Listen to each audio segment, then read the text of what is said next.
Hello मित्रांनो, माझे नाव अमित आहे. मी माझ्या मित्राची सोनमची प्रेमकथा सांगणार आहे.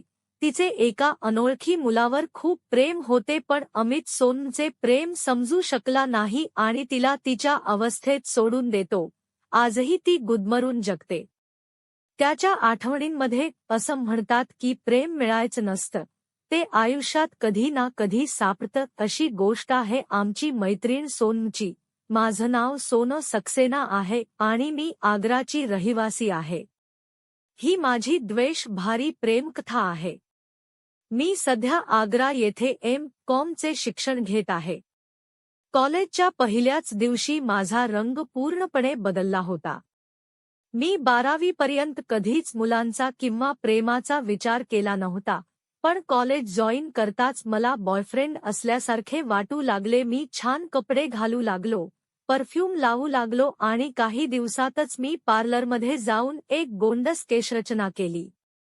काही दिवसातच मी स्कूटरवरून कॉलेजला जात असताना एका मुलाने माझ्याकडे भरल्या डोळ्यांनी पाहिलं.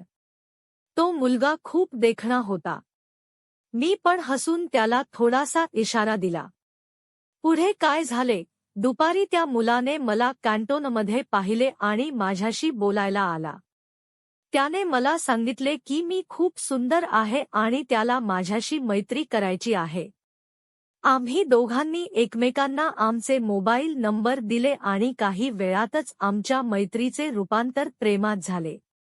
आम्ही दोघे रोज फोनवर बोलू लागलो.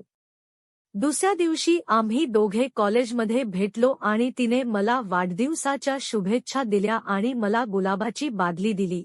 मला खूप आनंद झाला. मित्राच्या घरी वाढदिवसाची पार्टी असल्याचे त्यांनी सांगितले. मग आम्ही त्याला घेऊन त्याच्या मित्राच्या घरी पोहोचलो. त्याने खोली छान सजवली होती आणि एक मोठा केकही ठेवला होता. मला खूप आनंद झाला. मी केक कापला आणि त्याच्या गालावर एक गोड चुंबन दिले.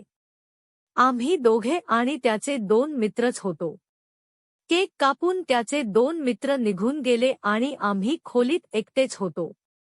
तो हळूहळू माझ्या जवळ आला आणि मला किस करू लागला. मला थोडे विचित्र वाटले, पण मी त्याच्याकडे दुर्लक्ष केले आणि त्याला किस करू लागलो. पण नंतर त्याने माझ्या स्कर्टचे बटण उघडण्याचा प्रयत्न केला, पण मी होकार दिला. तो माझ्यावर जबरदस्ती करू लागला. जेव्हा मी त्याचा हात धरला तेव्हा तो रागावला आणि म्हणाला की तो माझ्यावर प्रेम करतो आणि त्यात काहीही चुकीचे नाही. मी पुन्हा मान्य केले, पण खूप उशीर झाला होता. तो वेडा झाला आणि जबरदस्तीने माझे कपडे काढू लागला. मी काहीही करू शकलो नाही आणि माझ्या मूर्खपणामुळे मी माझे कौमार्य गमावले. मी रडत राहिलो, पण तो करत राहिला. मी त्याच्यावर खरोखर प्रेम केले, पण त्याने माझा फायदा घेतला. त्या दिवसानंतर मी त्याच्याशी बोललेच नाही. त्याने अनेक वेळा माझ्याशी फोनवर बोलण्याचा प्रयत्न केला, पण मी नकार दिला. मला वाटतं जो मुलगा मुलीच्या निर्णयाचा आदर करत नाही तो खरा माणूस नाही.